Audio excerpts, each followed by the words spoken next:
Hiya folks, vlog time again. It's Wednesday lunchtime and it's chucking down. It's meant to be summer. I've spent the morning sorting out drains and I mean they're doing well. They're doing everything they can, but you kind of just look at them thinking, "She can't take no more, Captain." Like this morning. I drove past a single magpie, so I did the spitting salute thing. I was touching wood, like touching the wooden door on the house while I was talking about maybe it'll clear up. A black cat came past me as I was exiting Penrith, and I didn't know what. Is a black cat coming past you a good thing or a bad? I don't even know. But I've since realised, obviously, plainly, it's still chucking down. None of this works. So why do we do it? Why do we do all the kind of, why do I feel compelled to do it? Anyway, typically I haven't brought the rainproof back for the camera, so I'm gonna get out onto the trails area. Just before I do that, I'm gonna have a bite to eat and jerry rig some form of rain shelter. So it's still raining. I could stay over by the drains and watch the water flow through them for the next 2 hours, but it's not actually going to make any difference or do any good. Doesn't matter how many bits of wood I touch or how many magpies I spit. It is what it is. It's raining. So obviously next job, out onto track and assess the tracks. Well, to be fair, everything's holding up to considering the amount of rain that we're having. Everything's holding up pretty well.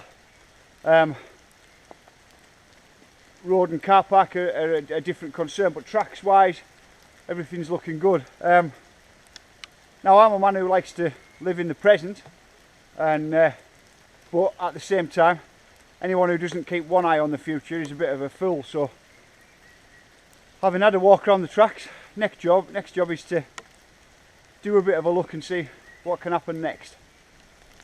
Now, as many of you have probably already seen on a previous vlog, I've identified this corridor area down here, which is just next door to the kicker to hip on GAP. So I've identified this as the next track, and this corridor as like a definite feature that I want to have on here. Now, I've been doing a lot of research in the evenings before I go to bed to check out the kind of platform it's almost like a gap step down. And it's a very sort of, they do exist all over the world, and there's some in this country, but it is, in all honesty, a very Canadian concept. Excuse me, it's kind of one that's pinched from the North Shore, and it's quite an old one, back in the day. I'm sure many of you already know this. So, having had a look at some video footage of some, let's walk down a bit. One thing that I've noticed is there's a heck of a lot of them where the landing it just seems really short. When you watch people come down, they hit the landing tranny, and then as with every landing, and you'll already know this, but you've got the tranny, the down part, the transition, and then you'll either come into some sort of flat where you'll G out, or the natural track will keep going. But I've seen a lot recently where there is like a G out at the bottom, which essentially a lot of people are overshoot, because obviously you come down something like this. If you can see where that wooden batten is, that's roughly where we're going to be building. Your heart says you want to fly it and make sure that you don't kind of case off, but certainly don't want a front wheel case on the edge of the gap. So there's a natural need and a desire to hit it at a sensible amount of speed. Now the problem is, if you make the landing area and the tranny too short, you're landing into this big G out, and this is what I'm saying that I've seen so many videos of, especially over the last couple of nights since I've been looking. So I've got to make sure that the tranny's absolutely correct on this. So I'm just kind of stood underneath the part where you'll take off, roughly, when the final build's in. I've just put a measure tape in to roughly where I think the start of the landing needs to go in, and that means that the gap of the step down, that's just at about 13 feet. Yeah, The other way around, numbers are upside down. So it's at like 13 feet to fly from up there. Now that then makes me feel that the rest of this area, a good amount of this has got to be used for the landing, because you're going to want to, your desire is to come out at speed and go in between these two trees and then head on down to where I'll cut our pathway through.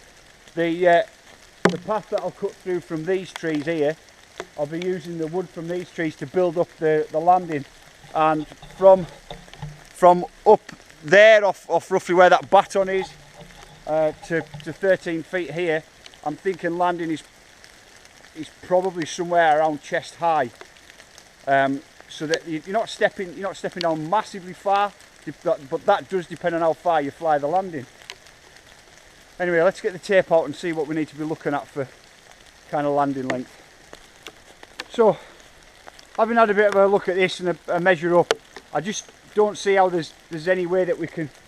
Hang on, I can't get an angle on this. So coming from over there, I'm roughly looking at where that yellow tape goes in. That would be the start of the landing, at around chest high, around 5.5 foot high. This is now at 20. I think it's 21. If that shows it, 21 feet. I can't see how we can contemplate putting anything less than sort of 22, 25 foot of landing in, just to keep it running as it should run. And the good news is, if I move you up a little bit, you should be able to see. And again, GoPro doesn't show it up that great, but we've got down slope all the way. But still, I think this is going to need to be a good old long landing area. So actually, you know, at least I don't have to write that down now, because I've got it on a video memo to myself. Whew.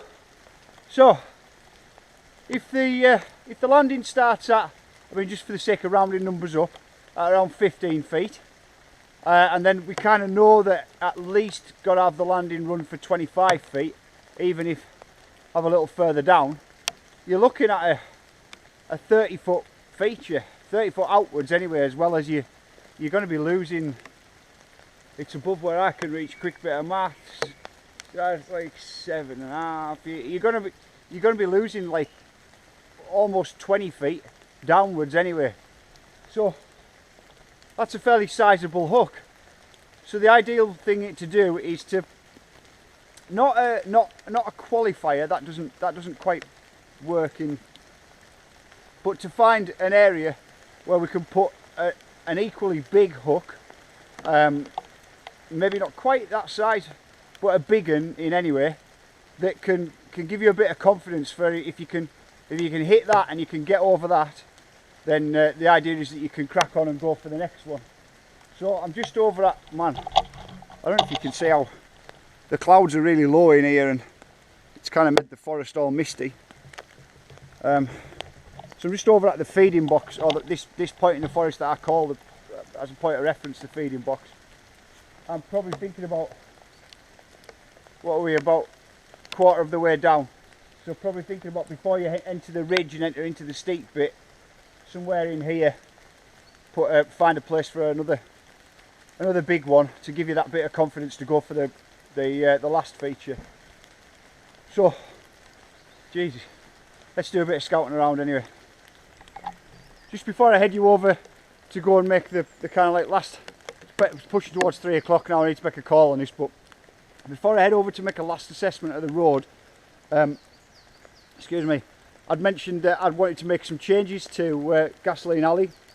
Now, this probably lets you into like an idea of how I look at things in my head. What I like to do is I call it laying up. I like to put the logs out and sort of see, and I can visualise where stuff's going to go. And then because they're just like laid out like Lego, I suppose, they're not pinned in place, and it's easy to move things around. And before you put the final build in, you can get a full assessment of.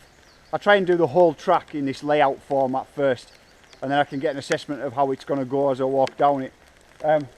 So we're looking at, that's a slight sort of, it's coming out of coming out of that direction there. Hang on, let's get you up there. Jesus, it's wet.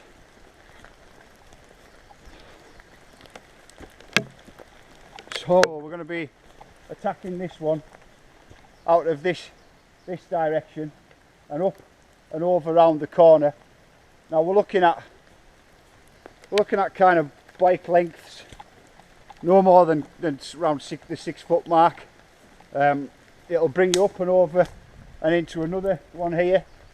Basically we're looking at the idea of over just next door on Get to the Chopper, there's a single bike length gap at the top, and in Gasoline Alley I want to put multiple gaps in, like sort of bike length I suppose.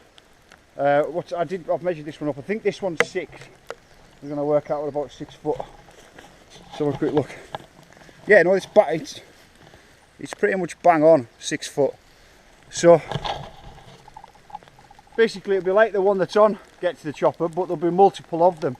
And the idea on that being is once you get down and you've done this track and you've done gap after gap after gap, you can have that thing in your mind of you didn't just luckily make it over the one and Get to the Chopper. You know, it wasn't a fluke.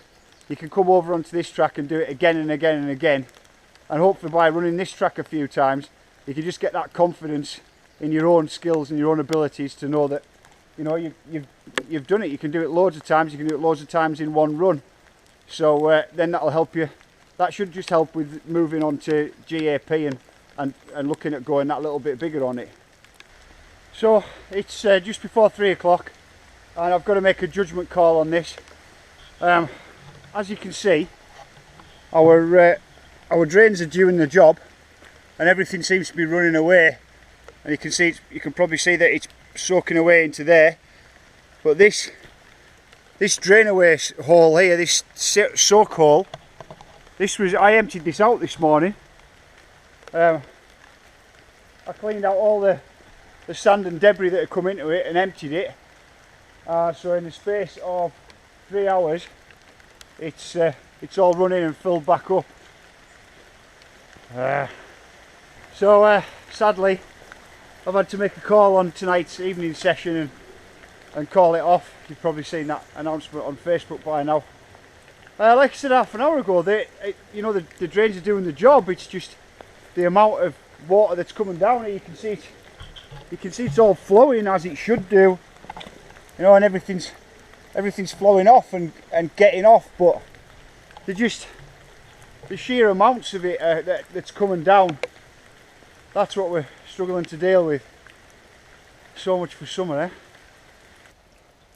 So I've got to admit I'm feeling pretty bummed out at the moment. I've had to cancel this evening's evening session. I've had to do that on the basis of, I mean, I've driven up and down here a few times today, and it's okay, and the tracks are okay, but you've got to think on the basis of you put 20 cars in, 20 cars up and down, like 30 riders through it for a few hours. It's going to cut it all up pretty bad with this rain that we're having. The rain doesn't look set to stop till about 8:30 as now from latest news,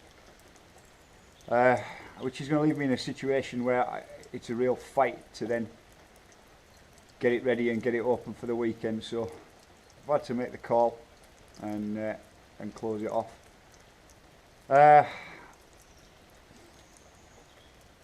British summer, eh? On a happier note, I want to give a shout out to Lewis Dodds. Passed your media course for the first year with flying colours. Knew you would, bud. Good job. And also another shout out, and this is probably quite an important one, and you guys could, well, certainly you guys that live in Cumbria could use this too. I want to give a shout out to Cumbria Weather. You can find them on Twitter at Cumbria Weather. It's just that site and the guys who run that site, thank you so much, because it's just become an invaluable tool. They put up to the minute and up to date reports on what's going on with the weather. They put up like 3-hour satellite pictures for the next 3 hours ahead, and that's been, like on a day like today, that's been really helpful. So if you live in Cumbria, forget any other source of weather news. Get yourself on Cumbria Weather. That's the up to the minute news. I think I mean, I brought my tea and everything, expecting to be open, so I think I'm going to stay up here.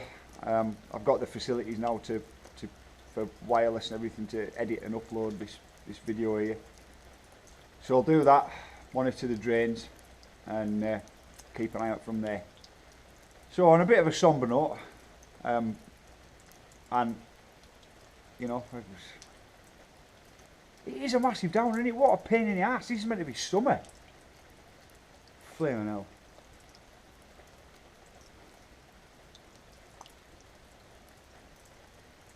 Anyway, look forward to seeing you at the weekend, and let's hope this weather's going to change.